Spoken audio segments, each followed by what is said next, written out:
la Ça population. va les copains? Ça va et toi? Ben ça va super, vous m'avez manqué de ouf Toi tous, aussi. même Emilien, que je te connaissais pas encore, mais tu m'as manqué. Vous m'avez manqué tous. Surtout après ce qu'on vient de traverser, les gars, ça fait quoi? Un mois et quelques qu'on s'est pas vu, ressenti 10 ans. Sérieux, la violence de la faille spatio-temporelle dans laquelle on est tombé. Ça y est, le CNU est donc obligatoire. Jean est devenu Léa, Gabi est Premier ministre, Dati est macroniste, les agriculteurs bloquent Paris parce qu'ils savent pas qu'Anne Hidalgo l'a déjà fait. What the fuck? Sérieux? Rendez-nous le monde d'avant. Et je pensais pas dire un truc de vieille si tôt dans ma vie. Mais ça y est, je suis vieille, les gars. Je suis plus âgée que le Premier ministre. C'est un marqueur de temps que tu peux pas ignorer, tu vois. Comme quand tu tombes sur une série que t'adores et que tu découvres le logo de Lina en bas. Donc voilà, telle une vieille, j'ai donc écouté le discours de politique générale du Premier ministre en levant les yeux au ciel face à cette expression de la quintessence de la jeunesse, porte-étendard de la nouvelle génération et de ses idées si progressistes. Quelle joie. Voilà, tel que l'uniforme obligatoire, les écrans interdits, le service militaire. Ouais. Waouh, quelle fraîcheur, quelle jeunesse, l'esprit de mai 68 est encore vivant. Mais c'est l'esprit de Gaulle et Pompidou coincés dans le corps de Baby Boss, tu vois. Genre, les mecs, ils nous ont fait les Tiny Toons RPR édition. Dès le plus jeune âge, il faut en revenir à un principe simple. Tu casses, tu répares, tu salis, tu nettoies, tu défies l'autorité, tu apprends à respecter. Ça, c'est si t'écoutais le discours de politique générale les yeux fermés. Tu vois, tu le visualisais comme ça plutôt, si tu écoutes vraiment le texte. Oui. C'est pas mal l'IA, franchement, ça pourrait... Mais attends, Adèle, non, mais ça pourra jamais remplacer l'humain. Non, si, ça se voit, il n'y a pas d'émotion. Non, c'est un vrai discours prononcé pas par du Bruno tout. Le Maire au Sénat. Vraiment? Bah oui. Ok. Mais personne n'a regardé, certes, sauf les sénateurs en train de s'endormir, mais... Donc en fait, non, parce que moi j'avais trouvé ça, j'étais contente. Donc en fait, le premier métier qui risque d'être remplacé par l'IA, c'est ministre de l'économie, en fait. C'est ça. C'est dommage parce que ça va nous priver de littérature scatophile.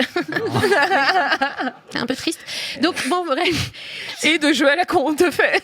Et de jouer à la con. J'en reviens pas que t'aies mis autant de temps à trouver. Bref, on en reparlera. On n'a pas le temps. Mais si ça avait été le speech d'Attal, c'est vrai que si on avait prévenu Bruno Le Maire, s'il avait eu les didascalies, peut-être que... Parce que c'était pas l'idée. L'idée, c'était ça. Tu répares, tu salis, tu nettoies, tu défies l'autorité, on t'apprend à la respecter. Il a une standing ovation pour ça, quoi, bordel. Alors qu'au Sénat, c'était genre...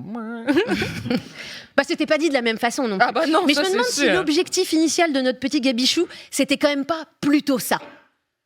Tu casses, tu répares, tu salis, tu nettoies, tu défies l'autorité, on t'apprend à la respecter. Voilà. Ouais. Et alors, je vous fasse une confidence. En vrai, en préparant, on s'est rendu compte que ce qui marchait le mieux, c'était ça. Réveille-toi, putain de merde. Rien à foutre de ta dépression, rien à foutre de tes excuses, rien à foutre de ton petit cœur brisé. Ça marche extrêmement bien. C'est merveilleux. Voilà, petit bisou à Vincent. Encore. Est-ce que tu penses qu'il va commencer ses discours en disant « Dame l'Assemblée » J'ai trop hâte de voir ça. Mais t'as envie, torse nu comme ça. Bref, enfin non, pas torse nu. Non. Non, je sais pas pourquoi j'ai dit ça. Bon, bref, alors on revient. Effectivement, l'actualité du gouvernement. N'importe quoi aujourd'hui. Il manque quelque chose, non? Mais où sont les secrétaires d'État? Ça, c'est vraiment genre... Météo. Ben non, ils sont pas là. Bref, une vingtaine de postes abandonnés depuis 3 semaines et personne n'en a rien à carrer. Alors, sauf un peu la presse, si, quand même. Plusieurs articles parlent de ce remaniement inachevé, mais il devrait arriver sur l'écran. Et on a plutôt l'impression, si on les regarde attentivement, que c'est un publi-reportage sponsorisé par les secrétaires d'État en ballottage eux-mêmes. Tu vois, genre, ou peut-être leurs assistants et leurs conseillers qui sont en c'est chômage très dur, technique. traités comme des malpropres. C'est trop dur l'indécision de Gabriel Attal. On n'a pas de visibilité sur notre avenir. Non, c'est pas celle-là encore. On est à bout, chaton. Waouh. Et on sait même pas si on doit ou pas organiser des dîners perso dans les murs du ministère qu'on dirige plus. Là, on peut lancer l'image. On peut pas revenir en arrière en régie apparemment. Oh, hélas. Non, pas celle-là, la suivante. Ça pète un peu le rythme. Oui. Non, il faut la laisser parce que sinon on va pas en parler. Non, mais pendant qu'il trouve un... Donner à Backseat. Sabotage cette semaine, c'était pour moi. Un de ceux qui doit se régaler là sur Public Reportage, c'est Roland Lescure, qu'on connaît bien ici. On le voit dans tous les papiers qui parlent justement Mais non, mais de ils la sont- suite. c'est vrai qu'ils sont Il un peu attend. perdus. Et c'est vrai que c'est Bah, une il va vraie être question. chroniqueur backseat bientôt, et puis voilà. C'est une vraie question quand même qui a été soulevée donc, par Philippe Vigier, mais c'est pas le seul qui est concerné, qui est ancien ministre délégué à l'outre-mer. J'ai pas fait le test, mais je suis sûre que vous le saviez. Ah bah Sachez- oui, par cœur, ouais. Bon, bref. Il faut sachez que. Ouais, Mais il nous a sachons. toujours accès à son chauffeur et à la cantoche du ministère Ah. parce qu'il continue de régler les affaires courantes. Donc, situation it's complicated. C'est comme quand ta coloc qui t'assure qu'elle a rompu avec son mec, mais tu continues de le croiser au petit-déj en slibard avant même le café. Mais t'es encore là, toi? Tu sais pas trop. Je sais pas ce qui se passe, la régie. Mais là, on est vraiment dans un vide quantique. Tu sais, les ministres, ils sont à la fois ministres et pas ministres. C'est le fameux ministre de Schrödinger. Voilà. Ah. Ouais, on fait Habile, là. un peu de 3T Télérama. Toute la presse était plutôt sur cette ligne, sauf 20 minutes, qui sont les seuls à avoir traité le sujet au fond en abordant la question de la vacance d'un ministère aussi important que celui du logement. Ah oui. Alors, Le choix se pose en vrai. voilà, vraiment, il l'aborde de manière très politique. Mmh. Je pense que c'était important. Je pense qu'ils se sont trompés de Stéphane, parce que c'est plutôt Stéphane Plaza qui est en charge de l'immobilier. Mais il a des affaires. Non, je pense qu'ils s'en foutent, c'est pas ça. C'est juste que Stéphane Bern a fait des Oui, missions ça, c'est sûr patrimoine qu'ils pour s'en Macron. foutent. Non, ils en ont rien à cirer. Du coup, évidemment, on vote pour Valérie Damido parce qu'on veut tous des logements étudiants avec des cuisines américaines fluo-pop éclairées par une boule à facettes. Please, Valoche, viens nous aider à maroufler le gouvernement et prends ta masse, en effet, parce qu'il y a quelques histoires de poutres dans le caleçon quand même au sein de ce gouvernement. oui, ouais. Voilà, c'est le bat signal de Valérie Damido qu'on embrasse. Ouais, On fait des c'est vrai. Bon, 2024 marque aussi un tournant hyper important, l'avènement de France Travail. Famille, patrie. Non, pardon, juste France Travail. Depuis le 1er janvier, exit Pôle emploi, hello France Travail, ça y est, tout a changé, on est en plein emploi. Ça y est. Oui, Non, voilà. pas du tout, c'est faux. Mais France Travail a un logo. Un logo qui pourrait avoir été Wow. designé par un graphiste au chômage.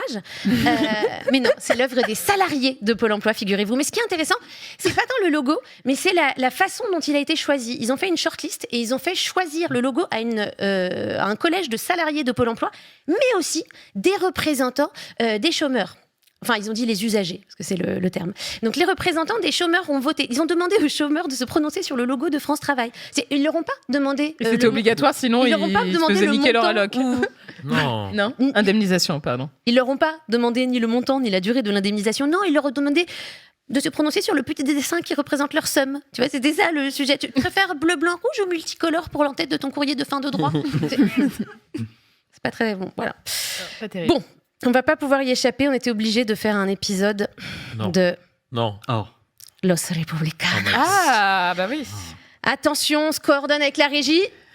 Attention, top départ. C'est maintenant. Dans les coulisses feutrées du cartel des Los Republicanos, un amour autrefois adoptable s'est éteint. L'indestructible couple que formaient Rachidita et Ricky Ciotito allait vivre un séisme aussi brutal qu'inattendu qui secourait jusqu'à la fondation de tout le clan.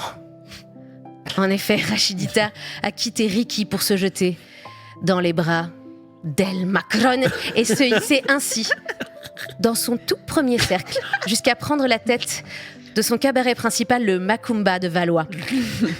La proximité de Rachidita et d'El Macron ne semble pourtant pas inquiéter l'épouse de ce dernier, surnommée la Professora, fort occupée à compter ses pièces jaunes et fréquenter Rihanna. Oui, là, il lui classe qu'une grosse bise. De leur côté, Non, on attend encore un petit peu la grosse bise. Voilà. De leur côté, Los Republicanos s'enragent du départ de Rachidita et ne se privent pas de le lui répéter. La tension est palpable. Bruno Retailleau compte bien le faire payer à tout le clan d'El Macron et en particulier à son nouveau porte-flingue, Gabi the Kid. La tension est palpable. Cette situation sera-t-elle l'occasion pour Los Republicanos de faire naître une nouvelle union? Ah, c'est puede que no. Combien de temps Rachidita dansera-t-elle la bachata? Quel mystérieux dessin la professora nourrit-elle pour celui qu'elle surnomme déjà Mi Macronito? Et enfin, qu'en pense le journaliste le plus redouté du pays, Jeannot Massier dit El Streamer? Vous le saurez en suivant la suite de Los Republicanos et de Backseat. Waouh. Voilà.